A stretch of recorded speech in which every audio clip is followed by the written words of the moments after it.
ጽናትና ኪራዬ እንግዲህ አንድ ላይ ሆነው ፍቅራቸውን እያጣጣሙ ይገኛሉ። ቤቲም እንግዲህ ጎዳናዋ ወጣች ማለት ነው። መጨረሻ እንደዚህ ሆነ።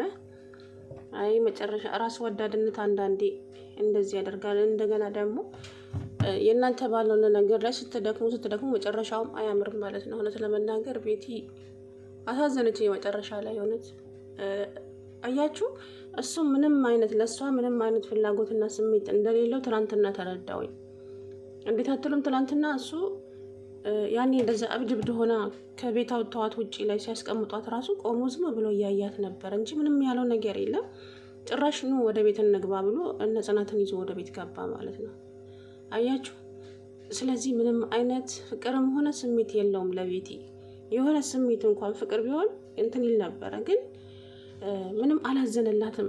በነገራችን ላይ የሚታዘንላት አይደለም። እሷ ከድርጊቷ አንጻር ይገባታል ብዬ አስባለሁ። ልክ ናሆሜ እንዳለው ማለት ነው። ለምን ፈረድሽ ባትሉኝም ግን አሳዝነኛለች መጨረሻ ላይ እውነት ተንኮሏ እንዳለ ሆኖ ያው ኪሩቤልን የራሷ ለማድረግ ምንም ያላደረገችው ነገር የለም። ጽናትን በመርዝ መስከ መግደል ልጇን ገደለች። እንደገና ደግሞ ፎቶዋን አንስታ በፎቶ አስፈራራች። በጣም ብዙ ነገር ብዙ መስዋዕትን ከፍላ የሷ ልታደርገው አልቻለችም። አያችሁ። ይሄ ማለት እሱ ምንም አይነት በቃ ለእሷ አይደለም የተፈጠረው ኪሩቤል ማለት ነው።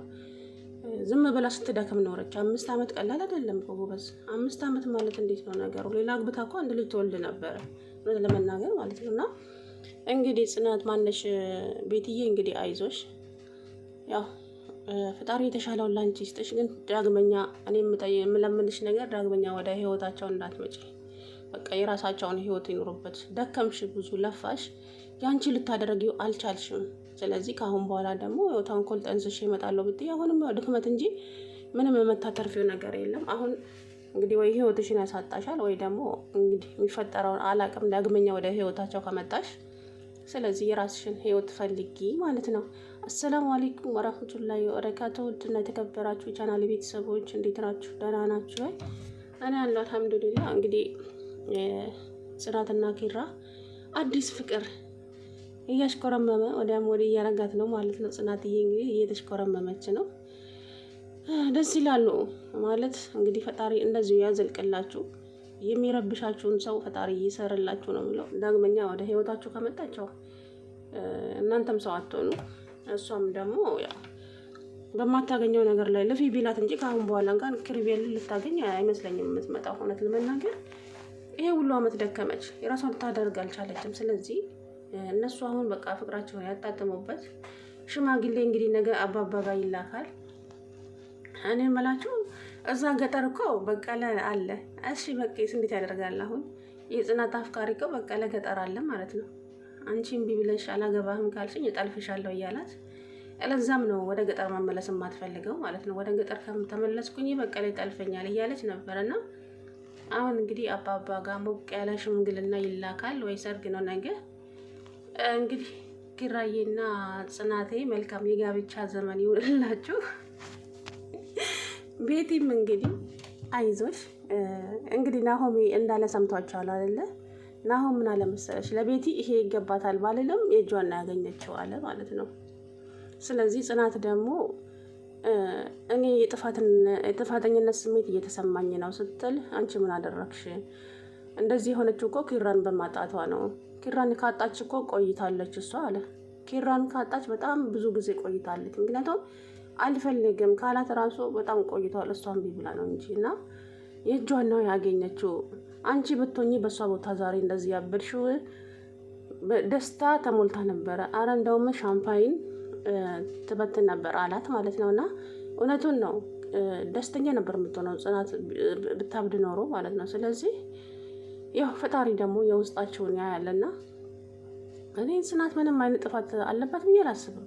ምን አደረገች? አሁን ብዙ ፈተናዎችን አስተናግዳለች እኮ ጽናት። እየተሰደበች እየተንቋሸሸች፣ የመጣው ሁሉ ሲሰድባት ከናሆም እና ከመራዊት ውጪ እዛ ቤት የመጣው ሁሉ እኮ የረገጠው ሁሉ ሶስናም እንደዛው፣ ቤቲ እንደዛው፣ ራሱ ኪሩቤልም እንደዛው እያንቋሸሸ እየሰደበ እንዴ።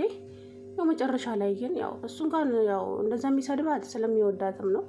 ግን ደግሞ መጥፎ ቃላቶች ሰዎችን ይሰብራሉ።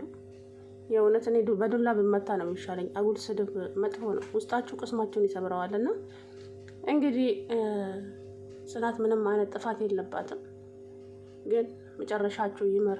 አሁን ዳግመኛ ወደ ህይወታችሁን እንዳትመጣ ነው። ዳግመኛ ወደ ህይወታቸው ከመጣ ከሷ መቼ መላ አታጣም። በምን ምክንያት ልትገባ ትችላለች ብዬ አስባለሁ። አሁን ግን እነሱም ሰራተኛ ካሁን በኋላ የሚፈልጉ አይመስለኝም። ምናልባት በሰራተኛ ምክንያት ልትጎዳቸው ከቻለች ብዬ ነው።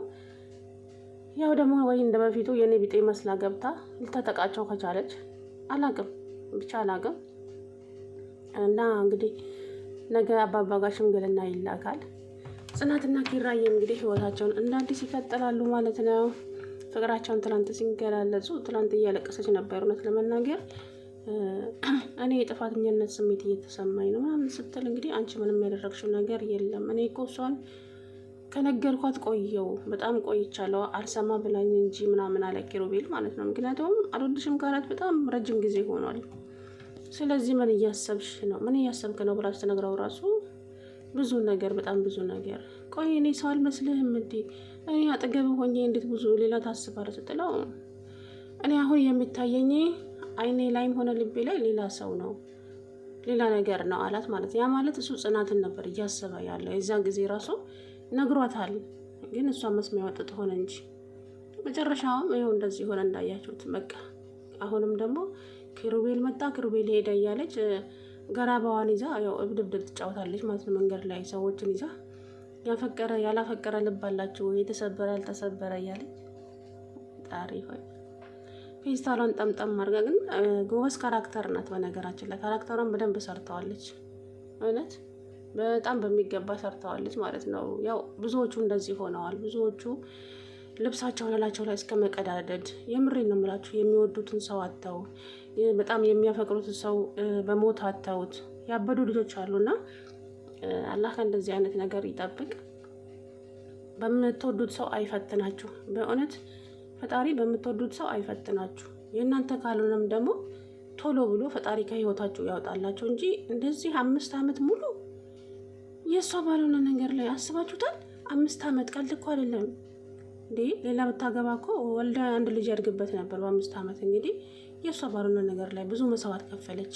ጽናትን እስከ ልጇን እስከ መግደል፣ ፎቶዋን ይዛ እስከ ማስፈራራት። ያም አልተሳካም፣ በጭራሽ አልተሳካም። የሆነ ጊዜ ምግቡን መረዘችው፣ ምንም አልተሳካላትም። ስለዚህ በቃ የእሷ አይደለም ኪሩቤል ማለት ነው። እና ጽናት ማነች ቤቲ እንግዲህ የተሻለውን ፈጣሪ ይስጥሽ፣ እምልሽ የለኝም ማለት ነው። አይዞሽ። በጣም ያስተምራል። በነገራችን ላይ ጽናት ድራማ በጣም ነው የሚያስተምረው። እውነት እኔ ብዙ ነገር ተምሬበታለሁ እና እንደ ቀልድ እንዳታዩት፣ በጣም ነው የሚያስተምረው እውነት ለመናገር። እንግዲህ እስኪ ነገ ደግሞ አንድ ላይ ይመጣሉ።